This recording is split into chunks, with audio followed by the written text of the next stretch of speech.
What's up, you guys? Hey, I am glad to talk to you tonight. That was Pastor Phil. I'm Pastor Kayla, just like he said. And we are so glad that you are spending your Wednesday night with us.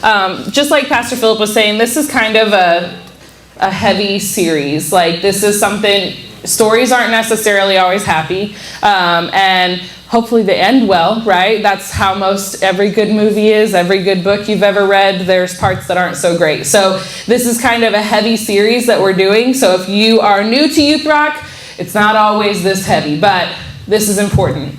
So one of the most valuable things that God gives us as a Christian is our story. None of us have been through the same things. You and I have totally different lived experiences. We haven't gone to the same places. We haven't met the same people. And we are all totally different. Your story is unique and it's completely your own. And the only one who knows your story as well as you do is God. Our stories are valuable because they make us who we become. Throughout our lives, our experiences, our joys, our heartbreaks, the good times, the bad times, make us into who we are and who we're going to become someday. And they continue shaping who we're going to be in the future. Our stories are also incredibly valuable, and this is why we spend a whole month on a series like this, because they have so much worth to the people around you. They become part of your ministry, and they have an impact on people that you have yet to even meet when you're willing to share those things with them. They give you a platform to help people see that they aren't alone, to see the goodness of God in your life, and the hope that lies ahead of them in spite of what they're currently living through. Whether or not you are positively or negatively affecting people, every day you affect people for Jesus. How they see him through you, through your story, and how you're reacting to things that are going to come your way. People judge God based on that. They see, oh my goodness, wow, this person just went through something super tough. I bet they're going to turn their back on church and God. That seems realistic. And then if you don't, that gives a huge platform for all the great things that you can say about God. And if you do, then it tells that maybe you weren't as close to God as you thought you were. It's just life. That's kind of how it works. The things we experience every day and the way we react to those things are our ministry. They are the way that we reach people who we might never have the chance to preach to or open a Bible next to. They're important, okay? So last week, Pastor Philip did an awesome job sharing the parts of my story that I have shared with him. Things that have happened in our lives since we met and since we dated and married and since then. So I'm going to talk about some other parts, younger me parts of my story before I met Pastor Philip. And if you've been here a while, you probably know a lot of my story and maybe even the parts that I'm going to share tonight. But there are details of my childhood and my past that I don't share very often. And I'm going to share those things with you tonight. As Christians, our story has the ability to change the way that people think about Jesus. And tonight, I hope that my story will do that for some of you. Let's start with a prayer. Let's bow our heads and close our eyes. God, thank you for giving me the opportunity to share some of the things that I've been through. Thank you that every person in this room is here on purpose. God, that no matter what it is that you want to speak to us, it's not by accident or coincidence that we are in this place together tonight. I ask that you would give me all the strength that I need to share, and that you would give every person in this room all the strength that they need to listen, that you would be with us, and that you would be glorified. In Jesus' name, amen. Okay, so my story started before I was ever even born. My mom and dad met when they were in 7th grade. How many people are in 7th grade? 7th graders. Nice. Okay. So, and they started dating, and they kept dating all the way through school. They had ups and downs. They had breakups. My dad even went into the army and was stationed in Germany for like a year. But they always seemed to find their way back to each other. They eventually got married. They were married for 6 years before they found out they were pregnant with me. And unfortunately, their happily ever after did not last long after that. My dad cheated on my mom while she was pregnant. They filed for divorce, and I was born into divorced parents. I never knew my parents together ever my whole life. When I was born, My parents had shared custody, though I spent most of my time with my mom. At first, my mom and I, when I first came home from the hospital, we lived with my grandparents, and then we moved into low-income, single-parent housing, which was basically this giant apartment complex for struggling parents, and they paid way less rent, and they could get really inexpensive childcare so that they could work, and my mom worked tons of hours waiting tables so that she could take care of me. Not long after that, my dad got remarried to my first stepmom. She was pretty cool. I don't remember her very well because I was pretty young when she was part of my life.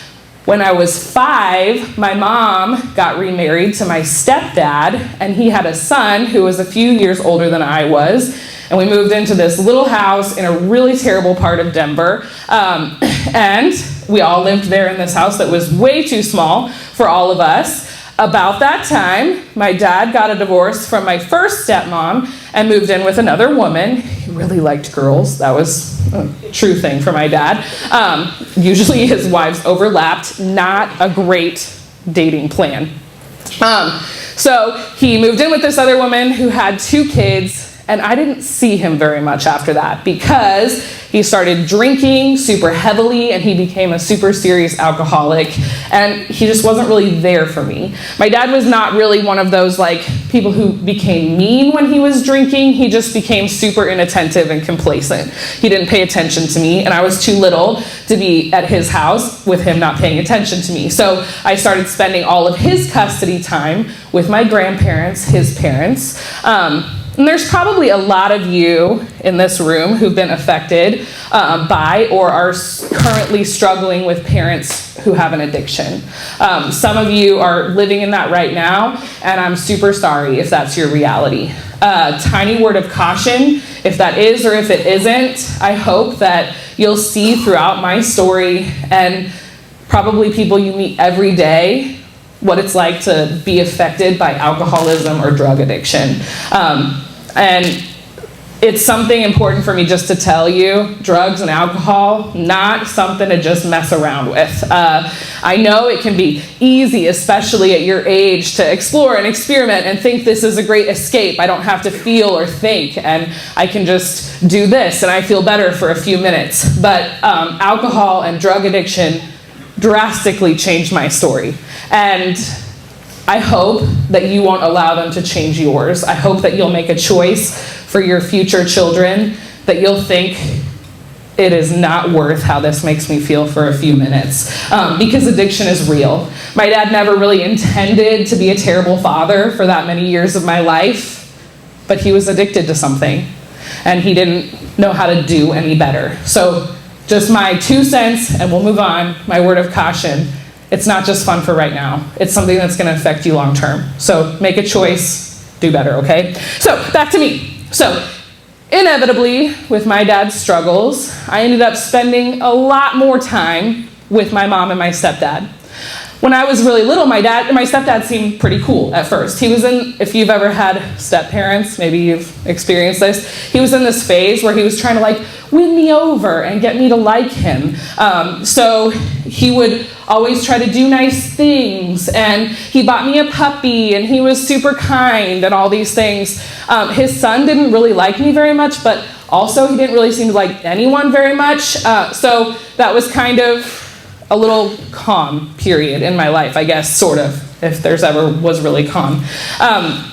Some time passed, things sort of settled down. Then one day, my mom told my stepbrother and I to go play outside because it was a beautiful day. And that day outside in my backyard, my stepbrother molested me. And he told me that if I told anyone, that he would tell them that I made him do it. And I was little, so I was like, that is super real. I'm going to get in so much trouble because I know this is not a thing we're supposed to do. And I've always been a rule-following girl, and I was super freaked out that I was going to get in so much trouble, so I didn't say anything.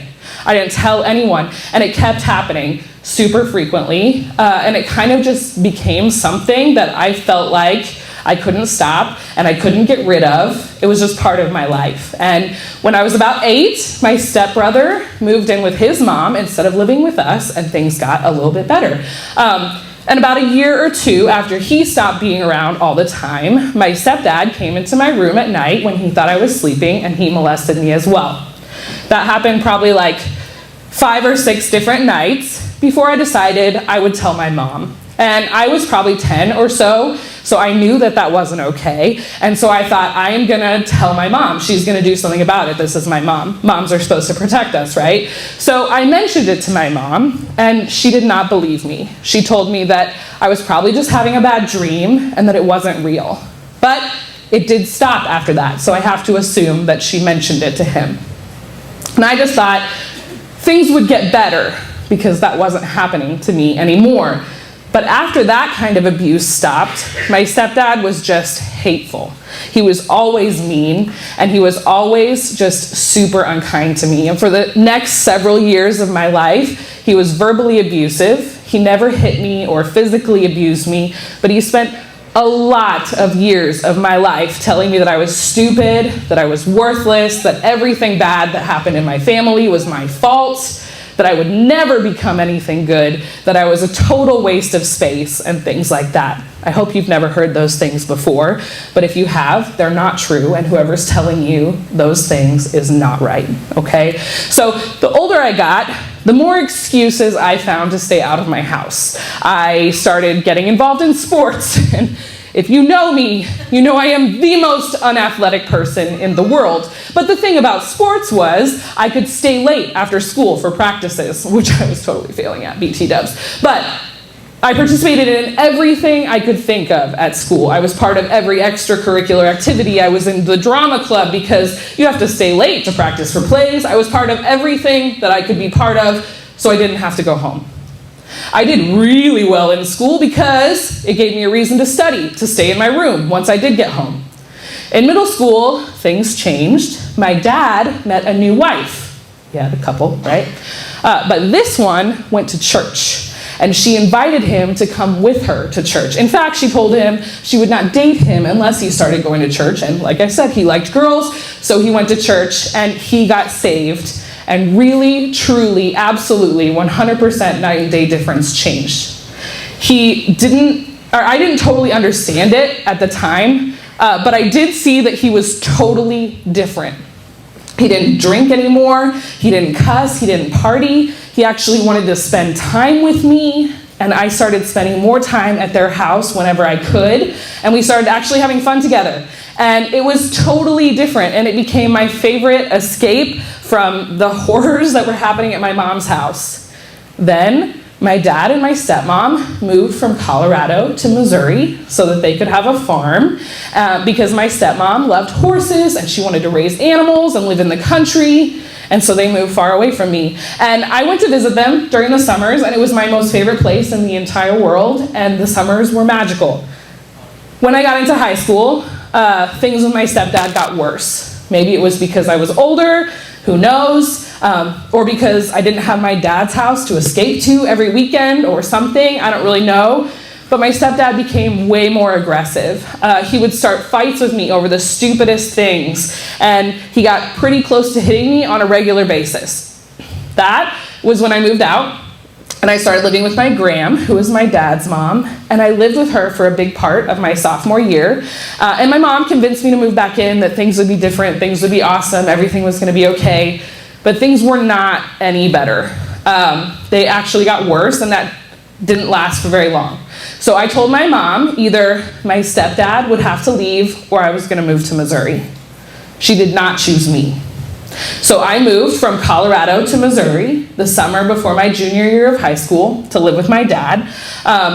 And one of the first things that happened that summer was church camp. And you've heard me speak before about a few times that I went to church before that summer. But that summer is when I first really, truly can say I experienced God. And I learned that He loved me because camp is 100% that moment when my life absolutely changed. I had never felt the presence of God so passionately as I did that summer. It showed me that no matter what I had been through, no matter how many people had hurt me or how many people that I was supposed to be able to trust had let me down, God never would. For a long time, I had known about God, but I was not super sure that I could trust a God who had allowed all of the things that I have been through to hurt me. I was not sure that his love for me was real if I had lived through everything that I had. After camp, I never doubted him again. He showed me what real love looked like, and I understood after that not a single one of the bad things that had happened to me were of God. They were the product of a broken world and broken people. I experienced a love in Jesus that I had never felt before in my life. It was kind and unassuming, without shame or hurt.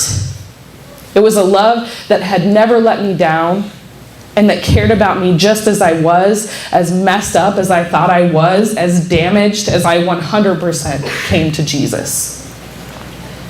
Some of you are in the dead middle of all those things that are making your story. The things that hurt you, the people that let you down or continue to let you down when they should be protecting you. Some of you are in the place where you don't think you could ever really trust a God that allowed you to be hurt so badly. Tonight, I want you to know that at this point in my life, who I am today, I am immeasurably grateful for all the things that hurt me. Because I would never have found God or truly appreciated the depth of his love without those experiences. Because coming out of something like my childhood lets you truly understand why it's called being saved. Because God didn't just find me, he saved me out of my own self-loathing, out of my own pain that was so deep I was drowning in it. He picked me up and he showed me that I was worth more than I had ever been given credit for. That things that were spoken over me were not of him. That he was greater than my past or anything that had happened to me. And that I had a future that was promised to me by a God who knows what he's doing and who loves me with unfailing love. I was truly, with 100% of the word, saved. Now, I want you to hear another story tonight of a brave friend of mine who you might recognize, who also experienced what it meant to be truly saved. Will you watch this video? Hi, my name is Grace, and this is my story. So, I grew up in the church, but I would say my faith began when I was 8. We went through a really hard year with my family, but we had just started to say that God had gotten us through that hard time, and we were out on the side. And when I was 9, I got sick. We had just started to go to school in Jeff City, so all of the friends I had when I was little, the people that I grew up with, all my family were still at the lake, and I felt kind of alone, you know? And then when I was diagnosed with mononuclear syndrome, which is, pretty normal, it's mono, and it lasts for about 2 weeks normally, and then you're fine afterwards. You don't feel great, but then you'll be great afterwards. But that didn't happen for me. I got mono, and after the first 2 weeks, I had to go back, and they told me to take my mom to take me to the hospital. So I was 9, so I didn't really get what the hospital meant, but we went there, and we had to sit in this room for what felt like forever, and they took my blood work. When it came back, they said I had gotten both strands of mono at the same time, and that it wasn't doing well with me. I was getting worse. I was going to get really bad pretty soon. It got so bad that I developed an immune disorder, and that ended up swelling my pancreas up, so that if I moved too fast, ran, or really did anything too quickly, it would burst and I would die.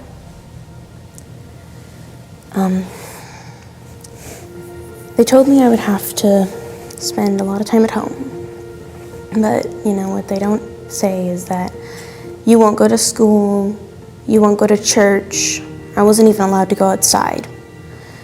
I wasn't really allowed to move much. The whole dying thing would be kind of bad. So it got pretty bad. I would have to sit basically alone in a bedroom, a dark bedroom, for hours and hours. And I got really depressed. I felt so dark around me. And by the time I was the 3rd month in of being sick, I started feeling this voice and this feeling that's terrible around me. And all I could hear in my head was, it could be over really quickly if I just let it. And it got pretty bad.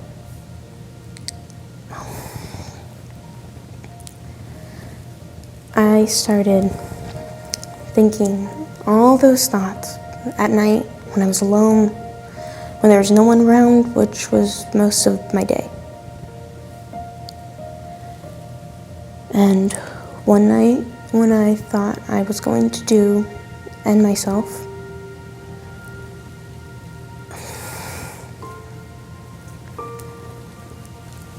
my sister came in and she saw me crying, and I was too weak to get up from the bed to move. And she told me that they had went to church that night and that they had this really great message. And then afterwards they gave her these little rubber bracelets, and they were black with white letters, and she gave me one. And it had a Bible verse on it. It had John 3:16 on it. For God so loved the world that he gave his one and only Son, that whoever believes in him shall not perish but have eternal life. And she told me that that means God sent his Son for the world, but for you. And that he didn't just send him back then, when it was hundreds of years ago. He sends him every day, now. And he's sending him here, right now, for me, to save me. And I didn't get better, but all of those thoughts, they went away. I stopped feeling so alone and so dark, because even when I was alone, I could feel that God was with me, right beside me the whole time. And he is still here. And still, someone once asked me, what can you look back on each year? What are those things that have gotten you through? Like your family or your dog or whatever. And I said, there aren't those things. Because all of these things, they can go away and disappear and break. But the one thing that has gotten me through all of these years and all of the bad is God. And he's been here. He turns a terrible story into a story for him, into something that can show and prove that God is there no matter what. I want to tell you one more story tonight. It's found in Acts 3, verses 1 through 10. It says, one day at 3 o'clock in the afternoon, Peter and John were on their way into the temple for a prayer meeting. At the same time, there was a man crippled from birth being carried up. Every day he was set down at the temple gate, the one named Beautiful, to beg from those going into the temple. And when he saw Peter and John about to enter the temple, he asked for a handout. Peter with John at his side, looked him straight in the eye and said, "Look here, And he looked up, expecting to get something from them. And Peter said, I don't have a nickel to my name, but what I do have, I give you. In the name of Jesus Christ of Nazareth, walk. And he grabbed him by the right hand and he pulled him up, and in an instant, his feet and ankles became firm. And he jumped to his feet and he walked. And the man went into the temple with them, walking back and forth, dancing and praising God. And everybody there saw him walking around and praising God, and they recognized him as the one who sat begging at the temple's gate beautiful. And they rubbed their eyes, astonished, scarcely believing what they were seeing. You see, in this story, that man was crippled from birth. He hadn't ever walked on his own, and every day he sat hurt and angry, and he just hoped that someone would help him, just enough to get through the day, maybe to make it through the next week. I was the same way. I just wanted to escape my life, and I was hurt, and I was angry, just wishing that someone would really help me, would really love me enough to take care of me. Grace shared that she felt the same way, barely making it through each day, considering ending her own life just to find some relief.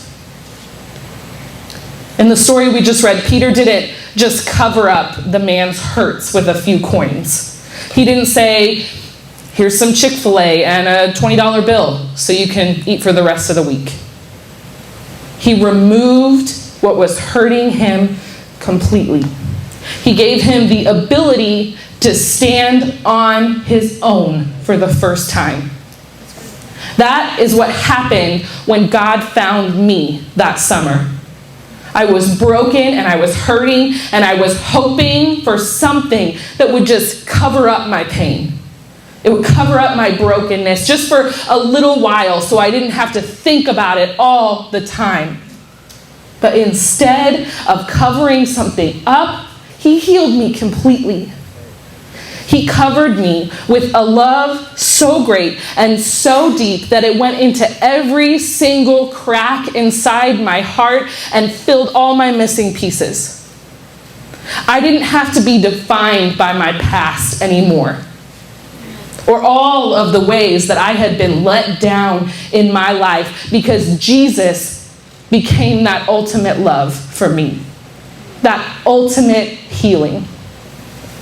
There are a lot of you in this room tonight that come here every week hoping for something that will cover up the pain and tide you over until next Wednesday. I want to tell you, it doesn't have to be like that. When you truly come into the presence of God and you lay out all that messiness, all your mistakes, every bit of your brokenness right at his feet, and allow yourself to be really, truly vulnerable to his love and his healing, he has the power to set you free.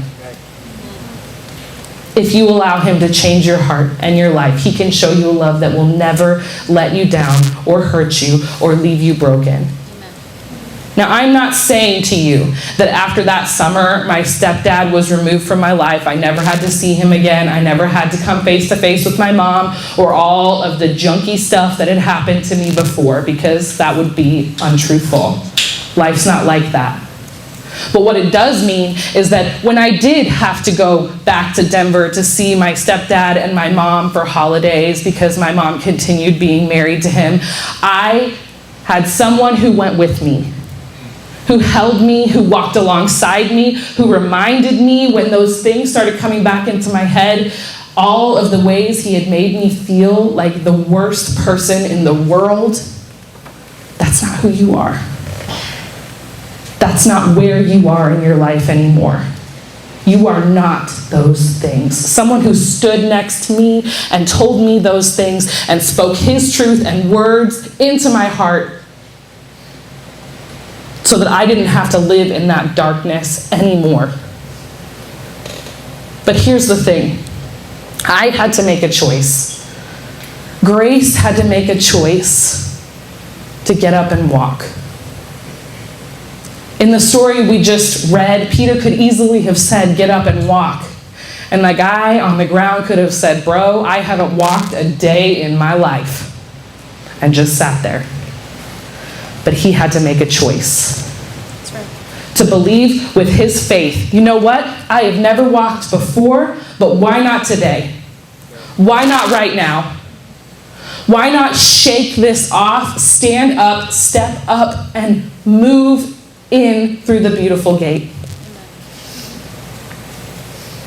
The man at the beautiful gate asked John for a handout, but he was given hope instead. Preach. Tonight, maybe you came in here for just a little something. Maybe you're only here because somebody invited you here and you're still trying to figure out what you're here for. It's hope. It's healing. Tonight, if you are going through some things in your story, I hope that you'll ask God to reveal himself to you. I hope that you will be brave enough, bold enough to put all of that brokenness aside long enough to be vulnerable. That night that God healed my brokenness, I did not just stand up for somebody to pray with me for 30 seconds and then sit back down in my seat. I fell flat on my face, I snotted on the floor, I poured my heart out to God, and I cried and I hurt, and I was healed because I was vulnerable. A lot of the things that you have gone through are messy and painful. You can't expect it not to be messy and painful while God is holding on.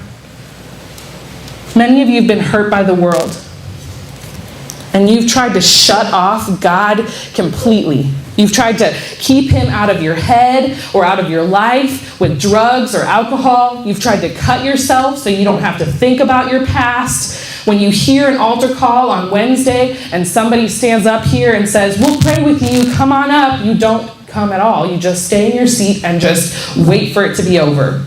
Or even worse, you come up for prayer, but you don't really get anything, and then you just head back to your seat thinking that that's what a relationship with God is meant to be like.